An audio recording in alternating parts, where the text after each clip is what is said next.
आज भारत को आजाद हुए लगभग 75 साल हो चुके हैं और देश के प्रधानमंत्री ने इस बार के आजादी के मौके पर इसे आजादी का अमृत महोत्सव नाम दिया। क्योंकि आने वाले 25 सालों में देश को आजाद होकर एक सदी या 100 साल पूरे हो जाएंगे। इन आने वाले 25 सालों की यात्रा को नाम दिया गया है अमृत काल का। आजादी के बाद से ही भारत एक विकासशील देश के तौर पर दुनिया के सामने आया है और इसी कड़ी को आगे बढ़ाते हुए भारत सरकार ने देश के विकास के लिए एक ग्रैंड प्रोजेक्ट लॉन्च किया है।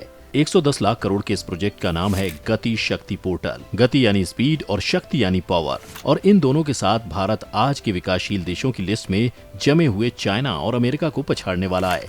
आइए जानते हैं हमारे देश में कौन कौन से नए प्रोजेक्ट शुरू होने वाले हैं। 13 अक्टूबर 2021 को देश के प्रधानमंत्री नरेंद्र मोदी ने ऑफिशियली गति शक्ति योजना को पूरे देश में लॉन्च कर दिया था और पूरे देश भर में नेशनल इंफ्रास्ट्रक्चर पाइपलाइन प्रोग्राम को साकार रूप देने के लिए ये प्रोजेक्ट शुरू किया गया है। लेकिन ये बहुत ऑफिशियली लैंग्वेज हो जाती है, तो आइए जानते हैं आसान भाषा में कि आखिर ये प्रोजेक्ट है क्या और इसमें क्या क्या नया होने वाला है। लेकिन प्रोजेक्ट के बारे में जानने से पहले ये जान लेते हैं कि आखिर इतने बड़े प्रोजेक्ट की जरूरत क्या है और कितनी है। तो बात करते हैं पहले प्रॉब्लम्स की। जैसा कि हमारे देश में अलग अलग कामों के लिए अलग अलग डिपार्टमेंट बने हुए हैं। फॉर एग्जाम्पल, सड़क मंत्रालय और रेल मंत्रालय के लिए अलग अलग डिपार्टमेंट्स हैं। बिल्कुल वैसे ही अब आपने अपने आसपास सड़क में पाइपलाइन या वायर बिछते तो देखा ही होगा और सारी सड़क बर्बाद होते भी। लेकिन ऐसा क्यों? लाखों भारतीय लोगों की तरह आपके दिमाग में भी सवाल आया होगा कि ये लोग एक साथ सारा काम क्यों नहीं कर लेते, यानी सड़क बनने के दौरान ही पाइपलाइन और वायर का काम देख लो। ये इसी वजह से क्योंकि सारे डिपार्टमेंट्स अलग अलग तरीके से काम करते हैं और यही हो जाती है सारे कंस्ट्रक्शन में गड़बड़ी। ये तो था एक डिपार्टमेंट, लेकिन ना जाने ऐसे कितने डिपार्टमेंट्स हैं जहां लैक ऑफ कोऑर्डिनेशन की वजह से सरकार का करोड़ों का नुकसान अलग होता है, साथ ही काम अलग खराब हो जाता है और आखिर में ये सब झेलना पड़ता है आम जनता को। कभी कहीं सड़कों में खुदाई होती रहती है तो कभी कहीं पूरी की पूरी गली को मौत का कुआं बना दिया जाता है। ये तो थी पहली समस्या। अब दूसरी की बात करें तो इसमें आते हैं मेगा प्रोजेक्ट्स। इंडिया में मेगा प्रोजेक्ट शुरू तो काफी जोरों शोरों से किए जाते हैं, अखबारों में बड़े बड़े विज्ञापन और जगह जगह पर पोस्टर्स। लेकिन देश की और बाहर से आने वाली कंपनीज को अपना पूरा सेटअप करने में ही इतना वक्त लग जाता है कि उनका बजट गड़बड़ा जाता है और शुरू होती है यहीं से टैक्स चोरी और बाकी घपले, या फिर कंपनीज देश छोड़कर ही चली जाती हैं। और एक बार फिर लॉस होता है देश को, क्योंकि कहीं उन्हें गवर्नमेंट से अप्रूवल नहीं मिलते तो कभी किसी और डिपार्टमेंट की वजह से सारा प्रोजेक्ट अटका पड़ा रह जाता है और कंपनी सोचती है कि इससे बेहतर किसी दूसरे देश में अपना प्रोजेक्ट शुरू कर दें, जिसकी वजह से ज्यादातर विदेशी कंपनीज अपनी फैक्ट्री लगाने के लिए भारत की बजाय चाइना को प्रेफर करने लगते हैं और देश की इकोनॉमी को जो बूस्ट मिलने वाला होता है वो हाथ से निकल जाता है। और अब इन्हीं सारी चीजों और डेवलपमेंट को ध्यान में रखते हुए भारत सरकार का आगे बड़ा टारगेट ये ग्रैंड प्रोजेक्ट है। बेशक पिछले कुछ सालों में देश ने काफी तरक्की की है, ऐसे में आने वाले अमृतकाल के लिए भी सरकार ने काफी बड़ा प्रोजेक्ट बना रखा है और वो है गति शक्ति पोर्टल। इसमें सरकार ऊपर की दोनों समस्या कवर करने वाली है।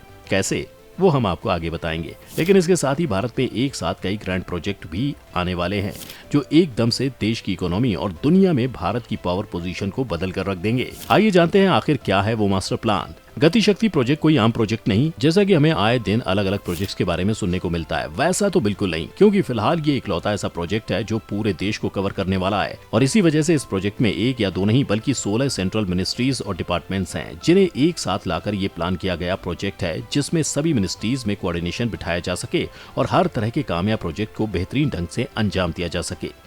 आइए बताएं क्या है वो ग्रैंड प्रोजेक्ट्स जिन्हें 2024-25 तक पूरा किया जाना है। गति शक्ति के मास्टर प्लान के अंदर कुछ विजन है, इसमें अलग अलग मिनिस्ट्रीज को टारगेट्स दिए गए हैं। पहले बात करते हैं रोड मिनिस्ट्री के टारगेट की। भारत में सड़कों का क्या हाल है ये कहने की बात नहीं है, हम सब ने कभी न कभी सड़कों के इन गड्ढों की तारीफ में चंद लफ्ज तो कहे ही होंगे। इसी में सुधार के लिए सरकार ने साल 2024-25 तक रोड मिनिस्ट्री को 2 lakh kilometre national highway, 5,590 kilometre के 4 या 6 लेन वाले नेशनल हाईवे और नॉर्थ ईस्ट स्टेट के कैपिटल्स में 4 या 2 लेन के नेशनल हाईवेज बनाने का टारगेट दिया है, जिससे काफी बड़े एरिया में एक साथ विकास देखने को मिलेगा। क्योंकि सड़कों के बनने से छोटे गांव शहरों की बड़े शहरों से कनेक्टिविटी बढ़ेगी और डेवलपमेंट होगा। रेलवे मिनिस्ट्री के टारगेट्स। रेलवे को टारगेट दिया गया कि उन्हें 1600 मिलियन टन के कार्गो को हैंडल करना है। अगर आज की बात करें तो 2020 के आंकड़ों के मुताबिक रेलवे फिलहाल 1200 मिलियन टन कार्गो हैंडल करता है। कार्गो का मतलब अगर आसान भाषा में समझें तो भारी माल या सामान जो रेलवे ट्रांसपोर्ट करता है उसे ही कार्गो कहा जाता है। इसके साथ ही रेलवे को उसके 51% नेटवर्क में एडिशनल लाइन ऐड करने को कहा गया है। जितनी जितनी ज्यादा ट्रांसपोर्टेशन बढ़ेगी उतना ज्यादा कच्चा माल ट्रांसपोर्ट होगा, जिससे प्रोडक्शन बढ़ेगा और इकोनॉमी को बूस्ट मिलेगा। मिनिस्ट्री ऑफ सिविल एविएशन यानी कि सारी एयर ट्रेवल और एयर ट्रांसपोर्टेशन के मीडियम्स। इस मिनिस्ट्री को ये टारगेट मिला है कि इन्हें सारे एविएशन के फुटप्रिंट्स डबल करने हैं, जिसमें 220 नए एयरपोर्ट्स, 190 हेलीपोर्ट्स और वाटर एरोड्रम्स बनाए जाएंगे। शिपिंग मिनिस्ट्री या समुद्री सीमा से होने वाले सारे ट्रांसपोर्टेशन का विभाग, इसे साल 2025 तक 1759 मिलियन मीट्रिक टन करने का टारगेट दिया गया है, क्योंकि साल 2020 में इंडिया की शिपिंग कैपेसिटी लगभग 1282 million metric tonne per annum थी। इसके साथ ही देश में गैस पाइपलाइन कंस्ट्रक्शन का टारगेट लगभग 34,500 किलोमीटर का दिया गया है, जो कि करंट इंफ्रास्ट्रक्चर का डबल है।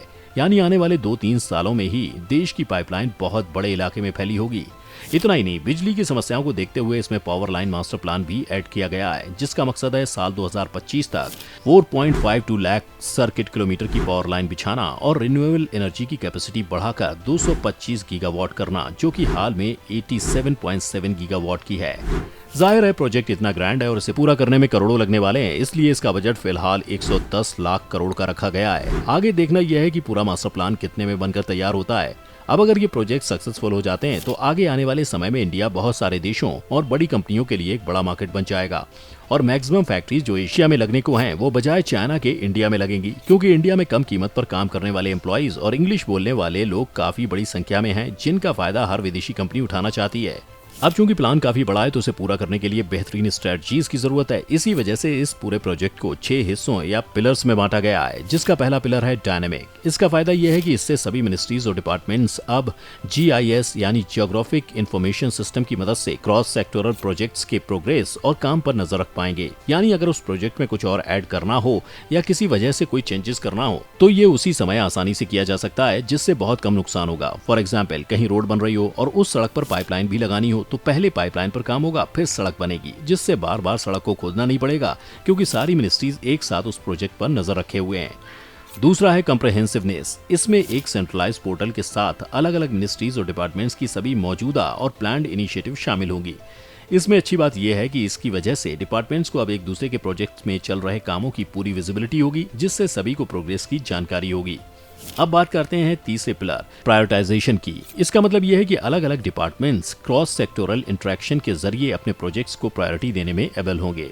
अगला है ऑप्टिमाइजेशन। इससे प्रोजेक्ट्स का इम्प्लीमेंट करने के लिए बेस्ट लोकेशन और प्रोजेक्ट से जुड़े सामानों को बेस्ट रूप देने में मदद मिलेगी। अब बात करते हैं सिंक्रोनाइजेशन की। अलग अलग मिनिस्ट्रीज और डिपार्टमेंट्स अक्सर फाइल्स या कागजों में ही काम करते हैं, जिसकी वजह से प्रोजेक्ट्स की प्लानिंग और एग्जीक्यूशन का प्रोसेस काफी लंबा हो जाता है।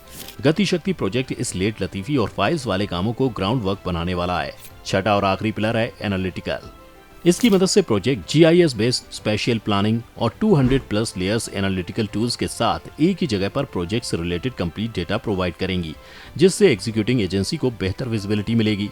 खैर, सारा प्रोजेक्ट और प्लान तो तैयार है। अब देखना यह है कि साल 2025 के आने तक ये सारा काम पूरा हो पाता है या नहीं, क्योंकि पूरे देश की उम्मीद भारत सरकार से जुड़ी है। लेकिन इसमें एक बात गौर करने वाली ये है कि जब इतना बड़ा प्रोजेक्ट जमीनी तौर पर शुरू होगा तो कितने गांव, मोहल्ले और जंगल बर्बाद होंगे, ये सोचने वाली बात है। दोस्तों, ये थी हमारी आज की वीडियो। आपको क्या लगता है, गति शक्ति प्रोजेक्ट किस हद तक भारत की इकोनॉमी को इम्पैक्ट करेगा और करेगा भी या नहीं? हमें कमेंट करके अपनी राय जरूर बताएं। साथ ही आज की वीडियो आपको पसंद आई हो तो वीडियो को लाइक और शेयर जरूर करें। इसके साथ ही चैनल को सब्सक्राइब भी कर लें।